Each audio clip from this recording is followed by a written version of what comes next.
तुकाराम जी महाराज पंडरीनाथ भगवान के अनन्य उपासी पंडरीनाथ भगवान का दर्शन करने जा रहे थे। तो दर्शन करने के लिए जब जा रहे थे तो देखा बड़ी भीड़ लगी है मंदिर में। तो बाहर उन्होंने अपनी चरण पादुका उतार दी, पदत्राण उतार दिए। अब चरण पादुका उतार करके जैसे ही लाइन में लगे दर्शन की में, तो बार बार उनकी दृष्टि जावे, मेरी चप्पल कोई ले तो नहीं जाएगा, मेरी पादुका कोई उठा तो नहीं ले जाएगा, अरे मेरी चप्पल ठीक है कि नहीं है। उनके मन में भाव आया, बोले अरे तुकाराम तू दर्शन करने जा रहा है विट्ठल भगवान का और मन में आ रही है चप्पल।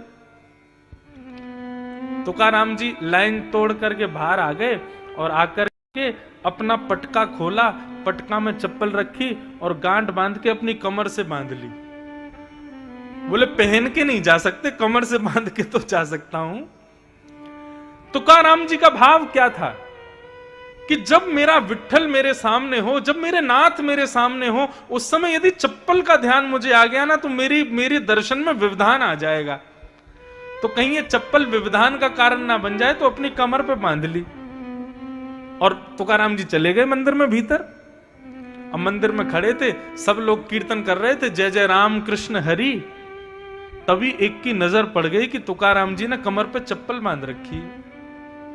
उसने एक को बताई, एक ने दो को बताई। देखते देखते पूरे मंदिर में हल्ला होने लगा, अरे चप्पल कौन लाया, चप्पल कौन लाया। इतने में तुकाराम जी बोले भैया चप्पल पहन के नहीं आया हूं, बांध के लाया हूं। बोले अरे मूर्ख धूर्त, तू चप्पल भीतर लेके आ गया। तुकाराम जी बोले मेरी बात तो सुनो, मैं क्यों लेके आया हूं, मेरी बात तो सुन लो। किसी ने नहीं सुनी, सब चढ़ गए और महाराज हाथापाई करने लगे और करते करते तुकाराम जी को मंदिर से बाहर कर दिया। बोले तू दर्शन का अधिकारी नहीं है, चप्पल लेके भीतर आया।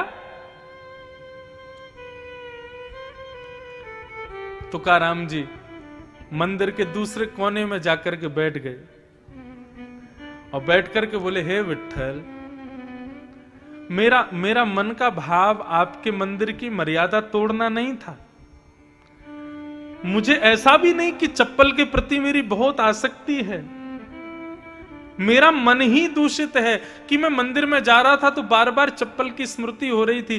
तो मैंने तो केवल इसलिए यह किया था कि आपका दर्शन करने जब मैं सामने आपके खड़ा हूं उस समय मेरी चप्पल का स्मृति मेरे अंदर ना आ जाए, इसलिए मैंने कमर से बांध ली थी। हे नाथ, यदि मुझसे अपराध हुआ हो तो क्षमा कर देना। हमेशा के लिए प्रतिबंध कर दिया कि आज के बाद तुम कभी विट्ठल भगवान के दर्शन नहीं कर पाओगे। तुकाराम जी रोने लगे और विट्ठल विट्ठल विट्ठल कहकर के जैसे ही रुदन किया, स्थिति ये हुई, सामने दर्शनार्थी खड़े थे, लाखों की तादाद में भीड़ खड़ी थी, लेकिन पंडरीनाथ भगवान ने अपना मुख उस तरफ मोड़ लिया जहां तुकाराम जी बैठे थे। अपना मुख ही मोड़ लिया, मंदिर का द्वार ही मोड़ दिया।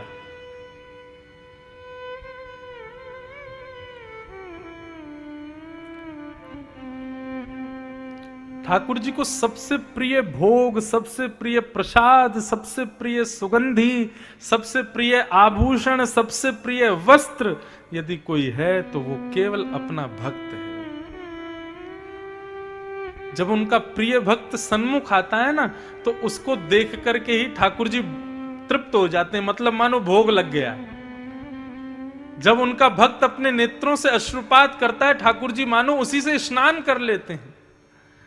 जब उनका भक्त सामने खड़ा होकर के दोनों भुजाएं ऊपर करता है, मानो उसकी भुजाओं से ठाकुर जी इत्र लगवा लेते हैं। जब उनका भक्त दंडवत प्रणाम करता है, मानो उस भक्त के सारे विकारों को ही भोग रूप में ठाकुर जी पा लेते हैं। भक्त ही सर्वस्व है ठाकुर जी का। यदि कोई उसका अपमान करता है, कोई उससे बैर करता है, कोई उसको दूर रखता है, तो वो कितना भी बड़ा भक्त हो, ठाकुर जी उसको स्वीकार नहीं करते।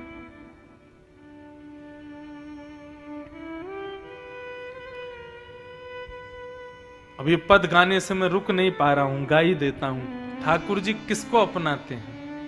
गिरधर जब अपनों कर जाने, गिरधर जब अपनों, भक्तन में मति भक्तन में गति, हरिजन संगे हरि उर आने। जिसकी भक्तों की सेवा में बड़ी निष्ठा हो, ठाकुर जी का वो अति प्रिय है। एक वृंदावन में एक महात्मा आए, अपने गुरुजी को प्रणाम किया तो गुरुजी ने उनसे कहा कि एक तुम एक काम करो, यमुना जी में स्नान करना, ब्रजरज को अपने तन पर लपेट लेना और फिर गुरु मंत्र का जाप करके नेत्र बंद करना, तुमको श्यामा श्याम के दर्शन होंगे। उसने कहा ठीक है। यमुना जी में स्नान किया, ब्रजरज को अपने तन पर लगा लिया, गुरु मंत्र की उपासना करते हुए नेत्र बंद करके जैसे ही बैठा, तभी उसने क्या देखा, अपने अंतस्थ में एक सुंदर एक कुंज है, हरी भरी कुंज, और उस कुंज में श्यामा श्याम लीला कर रहे हैं, किलोल कर रहे हैं। उनकी लीला का दर्शन होने लगा। दर्शन करते करते अति आनंदित,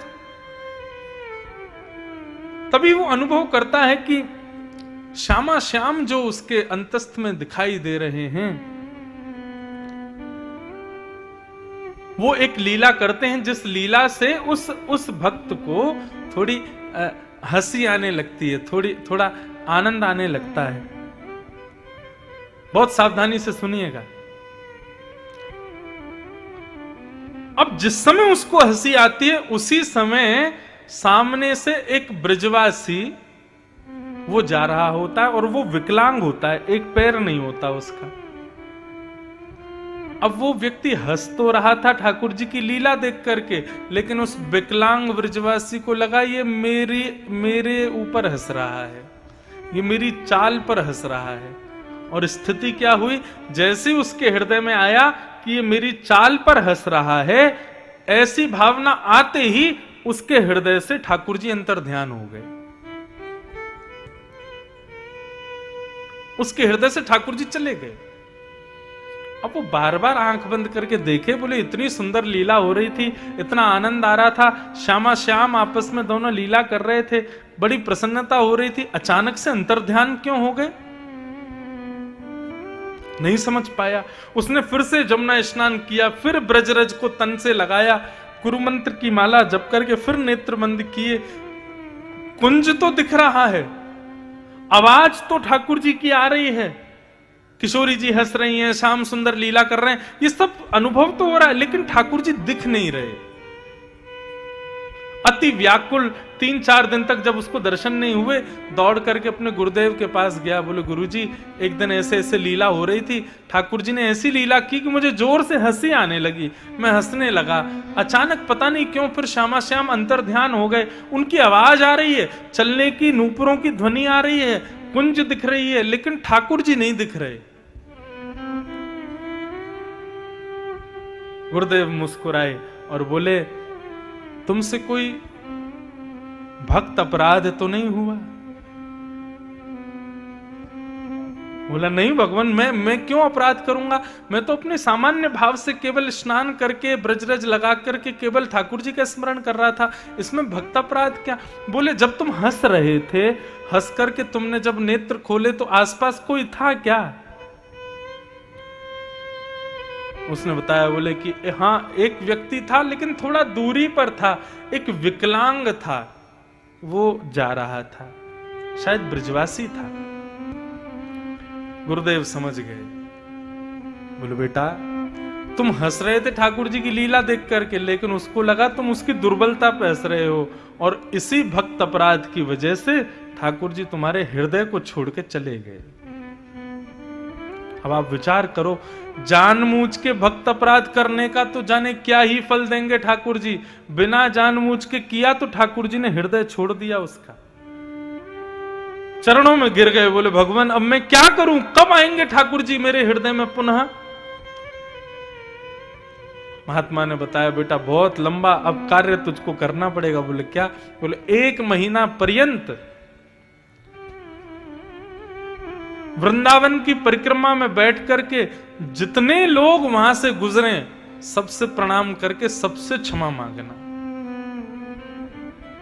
चाहे कोई भी हो, वृंदावन की परिक्रमा दे रहा हो कोई भी व्यक्ति भक्त यहां से निकले तुम्हारे सामने से, उसको प्रणाम करना, कान पकड़ के क्षमा मांगना कि मुझे क्षमा कर दो। जब इस प्रकार 1 महीना पर्यंत तुम समस्त ब्रजवासियों से क्षमा मांगोगे, तब ठाकुर जी तुम्हारे हृदय में आएंगे। आप ठाकुर जी का भोग लगा रहे हो, नमक मिर्च दाल में ज्यादा पड़ गई, ठाकुर जी उसको सहन कर लेंगे। आप ठाकुर जी का श्रृंगार करते समय यदि ठाकुर जी तुम्हारे हाथ से गिर जाए, नीचे बेचारे इनके सिर में लग जाए, ठाकुर जी उसको भी स्वीकार कर लेंगे। भरी ठंडी में ठंडे पानी में से नहला दोगे, ठाकुर जी स्वीकार कर लेंगे।